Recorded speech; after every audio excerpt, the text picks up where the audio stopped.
The Habs are finally done with their West Coast road trip, and they came out of it okay. But after a huge blown lead loss to the Vancouver Canucks, they bounced back strong and beat the Seattle Kraken in a strong win 4-2 before they make their way back home. I'll be breaking down everything that happened in this road trip on this edition of Habs Digest. Hello, bonjour, ahoy, and welcome to today's sort of interesting series road trip reaction of Habs Digest. I'm your host, Josh Gosse. Unfortunately, my co-host, Jesse Poirier, couldn't be here to record today, but he should be back tomorrow. Very quick reminder at the start of the video, about 70-something% of you guys who are watching aren't subscribed, and we'd love if you did. We have daily Habs content, and in our opinion, we have the best Habs content on YouTube, so if you don't want to miss a thing, this is your place to be. Alright, well, let's discuss the road trip, but more importantly, these last two games. Right, the games in Calgary and Edmonton felt like so long ago. Montreal with a huge win in Calgary, and while they played pretty well in Edmonton, they came out of it with a loss. But these last two games on back-to-back nights really tested the Habs. They tested our resolve, tested our strength, tested our willingness to perform at the highest level. And you know what? Our win last night against Seattle, in my opinion, was one of the more impressive wins of the season, and I have a few things to touch on to give some backstory, some reasoning as to why I think that. So last night, the Habs come into Seattle. They had two games within 24 hours. They played at, 10:30 Eastern a couple nights ago in Vancouver, and then, 10 Eastern last night in Seattle. Very late games. For me, if you guys don't know, I'm from Newfoundland, so that's midnight start time and 11:30 p.m. start time respectively, so I couldn't stay up to watch the games. I had to watch them the next day, and boy, I'll tell you, that Vancouver game really shocked me when I went to bed when it was 4-0 and the Habs ended up losing, but I digress. We'll get into last night's game. Last night's game was really interesting for Montreal, and it started in sort of a similar way to the Vancouver game, which got me a little worried when I was watching it early. Montreal came into this game, and they were getting outshot pretty badly right away. And that's been a theme kind of all season. Montreal has not been the strongest in their own defensive zone. When the other team is able to get set up, Montreal has a tough time clearing the puck sometimes. And sometimes, you fan on a clear or just a weak pass to no one. There have been a lot of times where Habs players are kind of trying to pass to one of their own teammates, maybe behind their back, or a cross-ice feed that just doesn't go their way and they can't clear the zone. Montreal's fine on the forecheck, they're fine in the neutral zone, but a lot of times other teams can kind of pound shots on their goalie without much resistance, and that was kind of the case last night. Again, at the end of the game, Montreal got outshot, I believe it was 33-16 by the time the final buzzer sounded, yet we still came out with a win. Montreal last night, they went into that game and they scored 4 goals on their first 8 shots, and if I'm not mistaken, it was similar to that, if not exactly that, in the game in Vancouver as well. So what does this tell me? This tells me that Montreal is able to go into games and they're really starting to capitalize more on the chances they're given. Earlier in the season, and I'm sure it'll happen again as we get into these games in the future, maybe even later this week, where Montreal is given a lot of golden opportunities, but they haven't been able to cash in. Look at no one else other than Brendan Gallagher, who unfortunately has been sidelined with injury. He has had countless, tier 1 opportunities right on the doorstep that he hasn't been able to put into the back of the net. And even Cole Caufield earlier in the season, he's been fanning on some shots just a couple games ago. What was it, in Edmonton or Calgary? He had a one-time shot. Nick Suzuki ended up scoring because it bounced off the backboards, but Caufield had a wide open net and he just missed it. And we're not always capitalizing on our chances, but in the last 2 games we have been. And even though we lost that game in Vancouver, thanks to our really poor defense and a play in overtime that I'm just not going to ever mention again, none of us are ever going to mention that play again. Embarrassing. Really just embarrassing for Mike Matheson. But after that loss, Montreal saw that they were able to score goals. They were potting their chances. They're like, wow, this feels good, right? We're playing team hockey and we're getting the goals when we're given those chances. And they're like, well, we can do that again. Even though we lost in Vancouver, we can do that again. And they came into Seattle, and did they ever? 4 goals on their first 8 shots, including just a beautiful steal from Suzuki, pass over to Cole Caufield. And the big story in last night's game was that, Montreal is going up against Seattle. 2 teams that had some high draft picks. The number 1 pick, the supposed number 1 pick, Shane Wright, going into the draft, who ended up getting drafted 4th by Seattle, versus the real number 1 pick, Juraj Slafkovsky. And this game came out of it with one rookie getting their first NHL goal, and that rookie is Jonathan Kovacevic, potting his first goal in the NHL on a bit of a knuckle puck one-time slap shot from the point that no doubt in my mind Martin Jones should have had, but when the puck is kind of fluttering in the air like that, when you see it, the puck it's almost like a knuckleball or a forkball. It kind of is knuckling towards him and then just dives right under his arm at the last second. We'll say it was calculated. We'll say Kovacevic meant to do that, and he potted his first goal, and Montreal just didn't stop from there. They started steamrolling Seattle. They were just, when they got their chances, they were putting them home. Like that Suzuki steal, you saw it from a mile away. Caufield setting up for the one-timer from his spot. He's taking that spot from Ovechkin. If Ovechkin's the number one guy, maybe Stamkos, and Cole Caufield is right there with the top players that can snipe one-timers right from that spot at the bottom of the hash marks. He put it home, and then the Habs got another goal just, 7 seconds after that? A great play on the boards from Juraj Slafkovsky up ahead to Christian Dvorak as he breaks into the zone. Fantastic saucer pass feed right over the defender's stick to Josh Anderson, who roofs it. And you know what's funny? A few games ago, Josh Anderson had a chance very, very similar to that. And I remember the announcer, but it was the color commentator. It might have been Dave Poulin, I'm not sure. Maybe a color commentator for Edmonton or Calgary. But they said, Anderson, I know, he's on breakaway, he doesn't have a lot of time, but you gotta roof that. And guess what he did? He got another chance just like that same chance last night, and he roofed it right over Martin Jones' glove. Beautiful shot, beautiful feed, beautiful play along the boards for 2 goals in 7 seconds to put Montreal up 3-0, and they never looked back from that. Sure, Seattle came back a little bit, and Shane Wright, I know I sort of teased it a little bit earlier, Shane Wright did get his first NHL goal, the storybook tale, right? Shane Wright, not drafted by Montreal, looking frustrated, that glare at Kent Hughes and the Montreal draft table.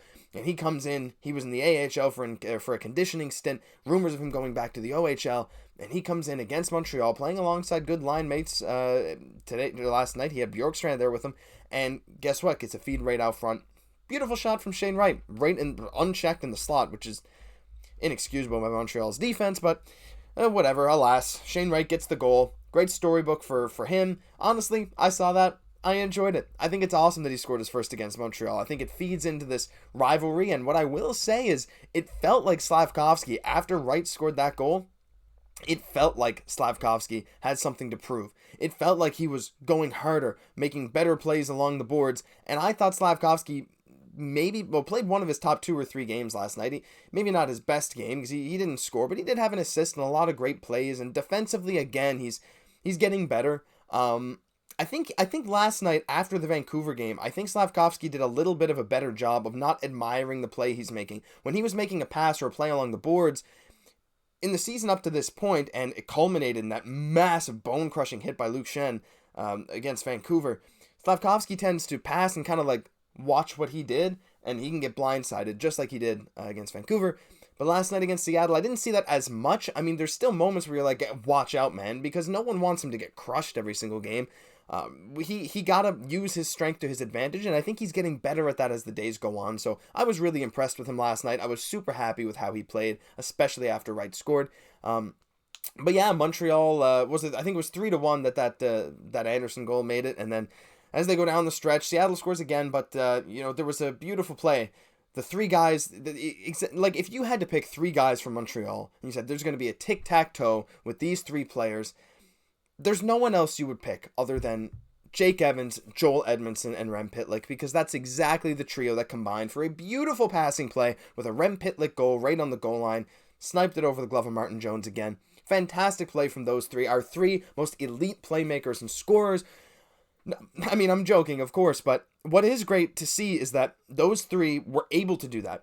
When Montreal has really been lacking depth scoring, last night, yeah, we got a goal from Caufield, assisted from Suzuki, but we got some depth scoring. We got a goal from a blue line from a defender in Jonathan Kovacevic. We got a goal from Josh Anderson, assisted by Slafkovsky and Dvorak.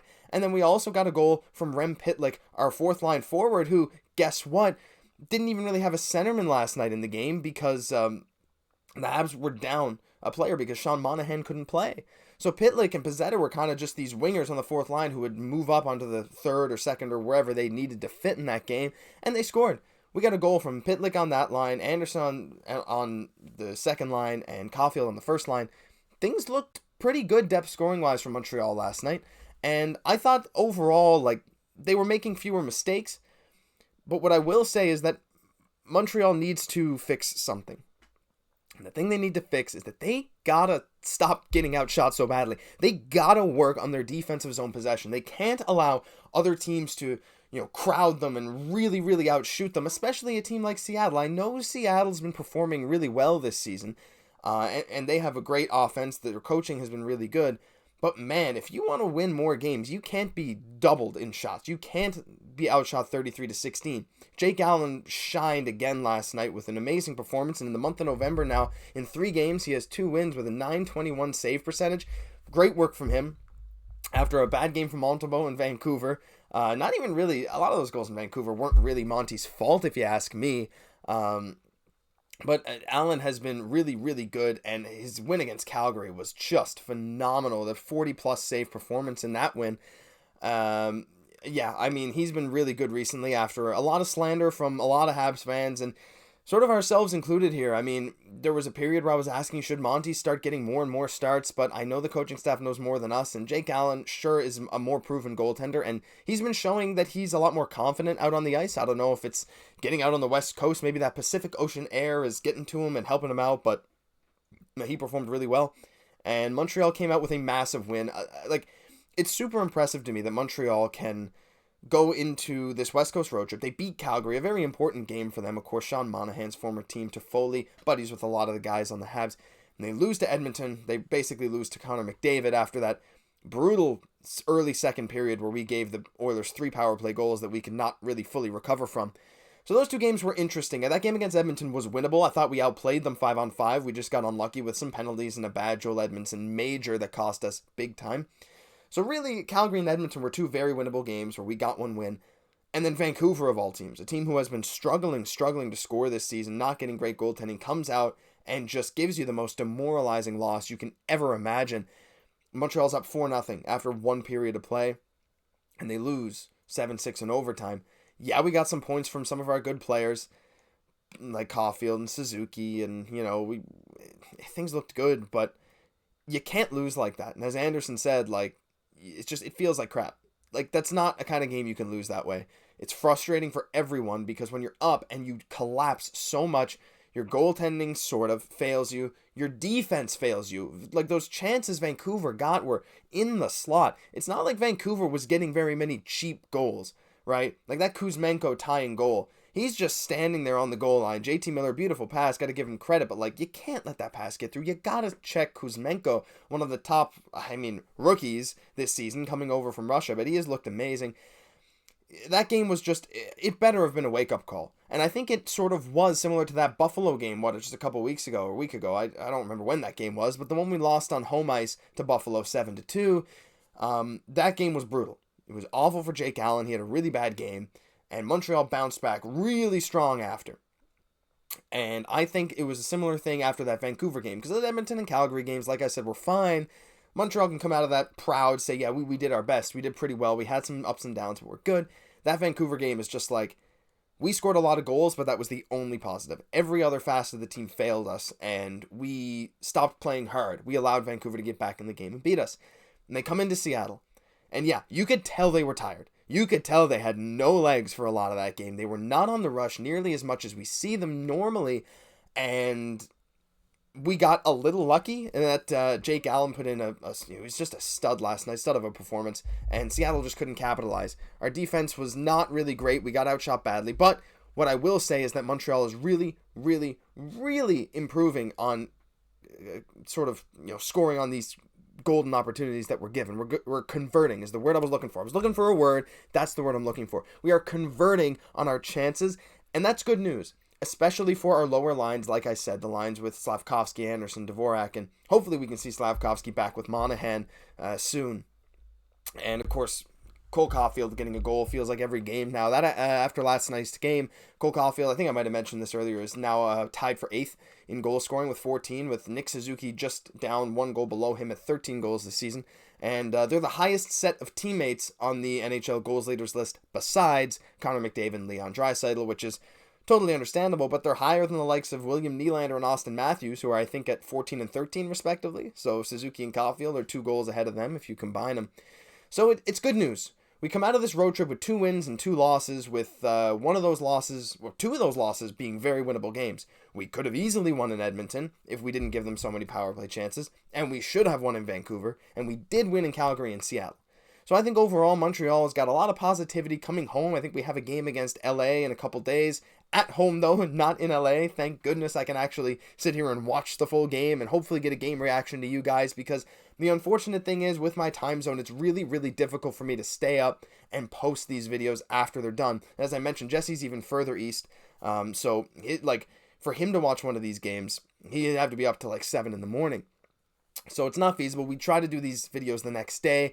I know a lot of you guys watching maybe have already watched all your highlights, all your things that you want to hear for these last few games, and I apologize for not getting a video out yesterday. Unfortunately, it was one of those days where you're just, you're out and you're doing a lot of things and you kind of lose track of time and you're busy and there's not always time in the day to make a YouTube video, and I'm sorry for that, but we're going to try our hardest to keep the daily uploads going. We're going to do one today. I'm doing one today. We'll be here tomorrow and the day after and the day after that. So if you don't want to miss any of that, again, like the video, subscribe to this channel, turn on notifications, because we will have content every single day about your Montreal Canadiens. I've been your host, Josh Gosse. We'll see you in the next video.